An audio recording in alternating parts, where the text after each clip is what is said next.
Istri saya seorang notaris, saya tidak mengizinkan saya untuk mengambil pekerjaan yang berkaitan dengan bank konvensional dan pinjam-meminjam lembaga ribawi. Karena saya pernah membaca salah satu yang dilaknat Allah adalah pencatat dan saksi perjanjian riba. Apakah pemahaman dan kebetulan saya sudah tepat, Ustaz? Tayyib. Dan saya kira ini mewakili sebagian dari kegelisahan teman-teman yang mungkin bisa kita diskusikan pada malam hari ini. Baik, pertama, riba itu jelas dilarang. Ayat-ayat dan hadis yang berbicara tentang riba semua sepakat menuju pada satu kesimpulan yang sama. Haram riba. Ya, kalau bicara tentang riba jelas haram. Quran surah kedua misalnya Al-Baqarah ayat 275. Paling kanan sebelah atas. Quran surah kedua ayat 275. Menyerupakan orang pelaku riba dengan orang yang sedang kesurupan. Artinya ada yang salah dalam dirinya. Bukankah orang kesurupan itu banyak salahnya? Kata-katanya meracau, tindakannya kacau dan sebagainya. Itu bahasa kiasan. Seakan-akan orang riba itu banyak salah dalam dirinya. Makannya salah, gerakannya salah, macam-macamnya salah. Karena ingat, kalau sesuatu yang haram masuk ke dalam diri seseorang, menyebar lewat darah, maka semuanya ini akan punya konsekuensi yang, maaf, tidak mudah. Satu, dia akan menutup pintu-pintu kebaikan dalam dirinya. Misal, masuk ke telinga, Quran surah ke-6 ayat 25. Wa fi adhanihim waqra, di telinganya akan berbentuk sumbatan. Menyumbat. Bukan gak bisa dengar. Karena yang haram, yang jelek itu nutup, yang baik ketutup. Jelek lawannya baik. Kalau yang jelek masuk, yang baik gak akan masuk, Pak. Orang yang kata-katanya buruk, maka dia sulit mengatakan kosakata yang baik. Sama dengan orang yang terbiasa berkata yang baik, maka dia sulit menemukan kosakata yang buruk. Karena itu ketika yang buruk masuk ke dalam diri, beredar kemudian dengan darah, jadi daging menutup pintu kebaikan. Makanya jangan heran, orang-orang yang kemudian tertutup pendengarannya untuk mendengarkan kebaikan, maaf, kalau yang jelek-jelek cepat masuk. Tapi yang baik susah. Bahkan rumahnya di sini, ini masjid, jaraknya cuma 5 meter. Speaker masjid ke rumahnya begini. Adzan berkumandang, Allahu Akbar, gak kedengaran. Sementara yang 500 meter, bahkan 5 kilo, itu sebelum waktunya adzan sudah datang. Dengan kakinya dia melangkah. Ini sepeda ada, mobil ada, segalanya ada. Tinggal jalan kaki, gak tembus. As-salatu khairum minan naum, terbalik ke telinganya. An-naumu khairum minas salat. Ya, ini poinnya. Masuk ke mata jadi bahaya. Orang yang terbiasa makan yang haram, kemudian itu jadi darah, mengalir, jadi daging, menghambat ke matanya, maka di matanya ada penutup. Maka turun Quran surah kedua ayat ke-7. Paling kanan gak sedikit ke atas. Khatamallahu ala qulubihim wa ala sam'ihim wa ala absarihim ghishawa. Di matanya ada penghalang. Sehingga dia nggak bisa bedakan mana sesuatu yang baik, mana yang tidak baik. Masuk ke tangan, ini sentuhannya nggak baik. Sudah senang dengan yang haram. Kalau yang haram sudah menguasai dirinya, maka yang halal-halal akan cenderung terhindari. Istri yang halal sudah tidak dipandang lagi. Suami yang halal sudah tidak peka lagi. Anak yang halal sudah tidak disenangi lagi. Semua akan tergerak pada kepentingan-kepentingan yang haram. Seperti minyak tidak bersatu dengan air, maka haram pun tidak akan pernah bersatu dengan halal. Karena itu Allah katakan, pelaku riba itu cenderung punya masalah dalam hidupnya seperti orang yang kesurupan, dikerjai oleh setan. Kemudian sampai ke ayat Quran surah kedua, ayat 278-nya diminta untuk bertobat. Kemudian ayat 279-nya diminta untuk kemudian oleh Allah Subhanahu wa taala dengan ancaman yang kuat, kalau tidak mau bertobat maka Anda seakan-akan mengajak perang dengan saya dan Rasul. Maaf ya Bu ya, Pak ya. Anda dengan manusia saja kalau orang kuat sulit untuk mengalahkannya. Sekarang pengen ngajak perang dengan Allah. Maaf, kalau Anda punya masalah dengan manusia, saya punya masalah dengan orang Bandung, saya pindah ke Jakarta. Saya punya masalah dengan orang Indonesia, saya pindah ke Malaysia. Saya punya masalah dengan orang Asia, saya pindah ke Eropa. Tapi Anda punya masalah dengan Allah, mau lari kemana? Itu poinnya. Maka saya belum bicara tentang hukum, saya ingin bicara pertama tentang riba. Riba itu jelas haram. Riba sama dengan haram. Tahan. Maka segala unsur yang terkait dengan riba, semua keterangannya lewat hadis Nabi Sallallahu Alaihi Wasallam, baik pelakunya, baik pemberinya, baik pencatatnya, baik saksinya, dia dilaknat oleh Allah Subhanahu Wa Taala dan Rasulnya, tetap mendapatkan hukuman yang sama, haram. Pelaku, pemberi yang menerima, saksi, bahkan pencatat, fasilitator. Awas, saya belum bicara tentang profesi, saya bicara tentang riba. Jadi kalau ada orang mengerjakan kemudian riba, ya, bahkan saat ada alternatif yang lain dia paksakan untuk mengerjakan riba, maka dia masuk dalam kategori ini. Haram sama dengan dosa. Laknat, kalau sudah ada laknat, resikonya tidak mudah. Laknat itu resikonya paling dahsyat itu neraka jahanam. Baik, Ibu tahu neraka yang paling ringan? Tadi kalau Bapak baca Quran, naik sedikit ke ayat 56-nya, An-Nisa 56 itu neraka yang paling ringan. Paling kanan sebelah atas. Innal ladzina kafaru bi ayatina sawfa nuslihim nara.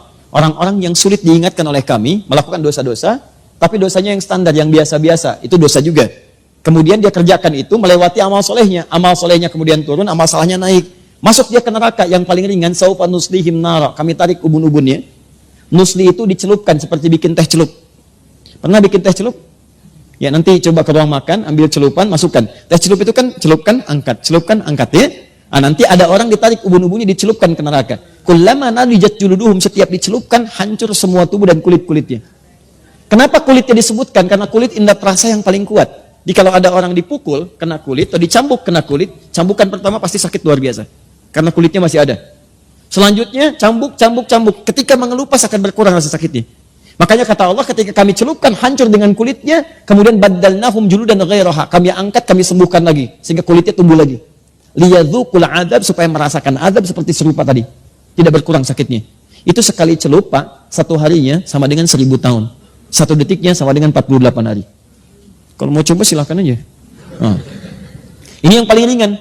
Nah, orang yang dilaknat oleh Allah, itu muara paling dahsyatnya jahanam. Neraka jahanam. Dari mana taunya? Buka Quran misalnya, teman-teman sekalian, An-Nisa, Quran surah keempat, dari ayat 92 sampai 93. Begitu masuk 93, Allah menerangkan tentang pembunuhan berencana. Lihat kalimatnya. Wa may yaqtul mu'minan muta'ammida. Siapa yang sengaja merencanakan pembunuhan, apalagi kemudian menimpa satu orang beriman, fajaza'uhu jahannam, maka balasannya neraka jahanam. Perhatikan, wa ghadiballahu alaihi, Allah murka kepadanya, wa la'anahu, dan dilaknat oleh Allah. Laknat disandingkan dengan neraka jahanam di ayat ini. Ya, jangan lihat contoh kasus pembunuhannya. Lihat kemudian pengertian hukumannya. Kata Allah, masuk neraka jahanam, kemudian dibenci oleh Allah, dimurkai, kemudian mendapatkan laknat. Di laknat itu ketika turun dari Allah, maka muaranya bersamaan dengan neraka jahanam. Lihat persamaannya. Nah, sekarang dalam kasus riba ini, orang yang sengaja mengerjakan riba, maka akan dilaknat oleh Allah. Maka saat kembali kemudian kepada Allah, kalau dia tidak bertobat, maka muaranya neraka jahanam.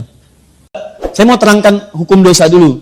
Nah, setelah itu, baru kita masuk kemudian kepada pertanyaan. Ada bank konvensional, tadi disebutkan. Di antara kemudian tautannya dengan jasa yang digunakan oleh notaris, boleh jadi ada kemitraan yang tersangkut paut dengan bank konvensional. Apakah setiap turunan dari transaksi bank konvensional menghasilkan riba? Itu pertanyaan yang pertamanya. Satu, apakah kemudian kalau ini menggunakan jasa bank konvensional, termasuk dalam kategori riba pula? Itu kemudian yang mesti kita jawab. Nah, teman-teman sekalian, sekarang saya terangkan sedikit saja tentang hukum. Nanti saya masuk ke Fatwa MUI nomor 1 tahun 2004, ditandatangan tanggal 5 Dzulhijjah tahun 1424, ya bersamaan dengan tanggal 24 Januari tahun kemudian 2004, ya. Jadi setahun sebelum didirikannya INI. Nah, sini. Tahan, fokus ini. Pertama, lihat sini. Riba sama dengan haram.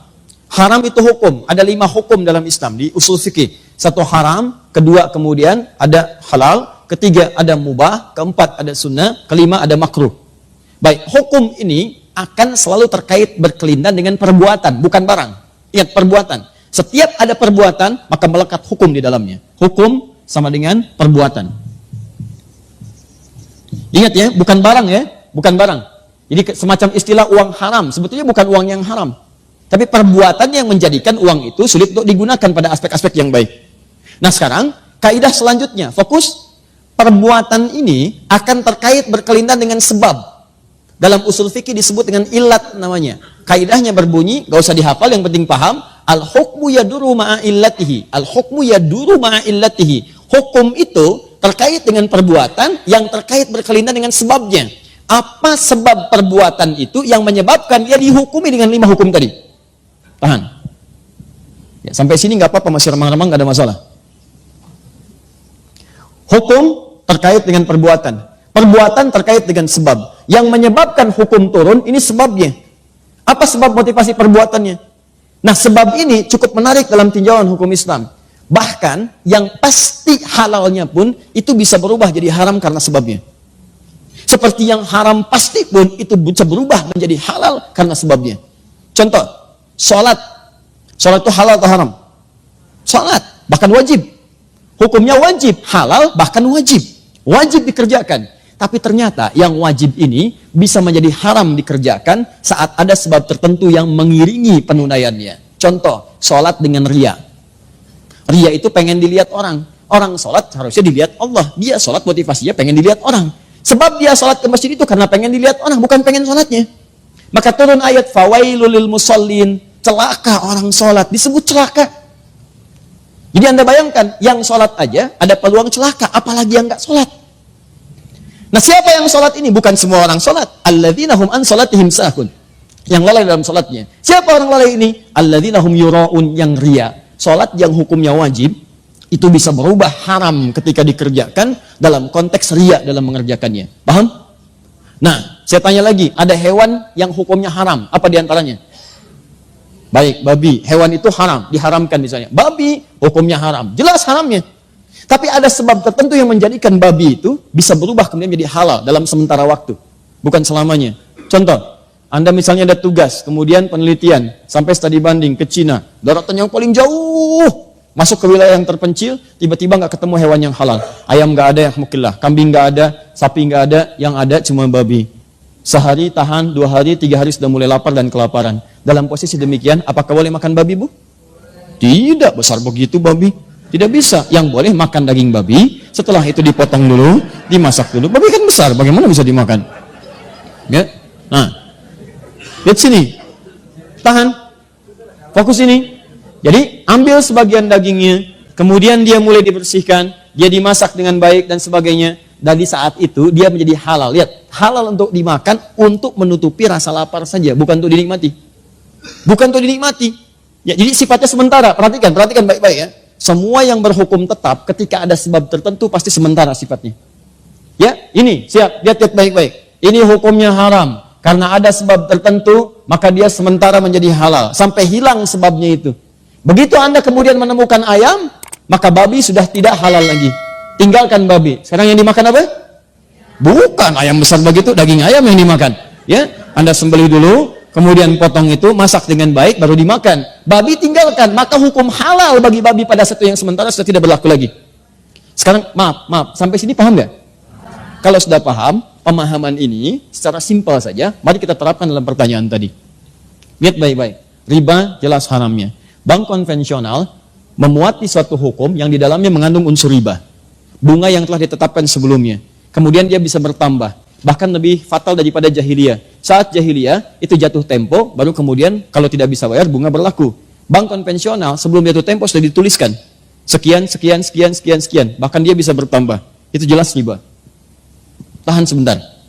Nah, di sisi yang lain ada fundamental ekonomi yang menentukan stabilitas dalam muamalah, bahkan dalam sistem pemerintahan. Nah, sekarang pertanyaannya, lihat baik-baik. Kalau ekonomi tidak berlangsung dengan baik, maka syarat mendapatkan ketenangan dalam dunia pemerintahan, kata Al-Quran cuma 2. Itu yang paling utama. Dalam surat Al-Quraisy, li'ila fi Quraisyin, ila fihim rihlata syita iwas-sayf, falyabudu rabb hadzal bait, alladzi at'amahum min ju'. 1, wa amanahum min khauf. At'amahum min ju' itu stabilitas ekonomi. Yang kedua, wa amanahum min khauf, stabilitas politik. Kalau 2 terganggu, maka akan menjadikan goncangan dalam pemerintahan. Ekonomi kuat tapi politik gak bagus, goncang. Maaf, politik kuat tapi ekonomi gak bagus, goncang.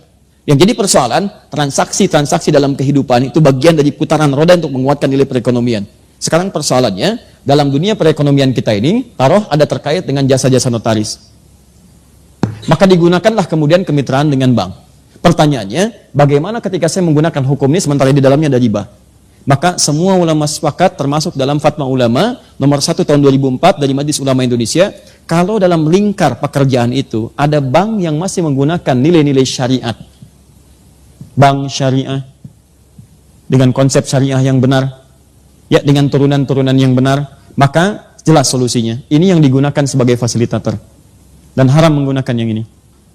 Tapi kalau fungsi ini tidak bisa menjangkau nilai-nilai transaksi yang sedang dikerjakan, pekerjaan yang sedang dilakukan, yang kalau kemudian tidak difasilitasi memberikan goncangan kepada nilai ekonomi atau menyebabkan madarat yang lebih kuat, maka keputusannya kemudian dituliskan boleh ini digunakan. Boleh sekali lagi ini digunakan dengan batasan sementara sambil mencari sistem yang kuat dan tetap untuk menjembatani dan memberikan fasilitator kepada apa yang sedang dikerjakan.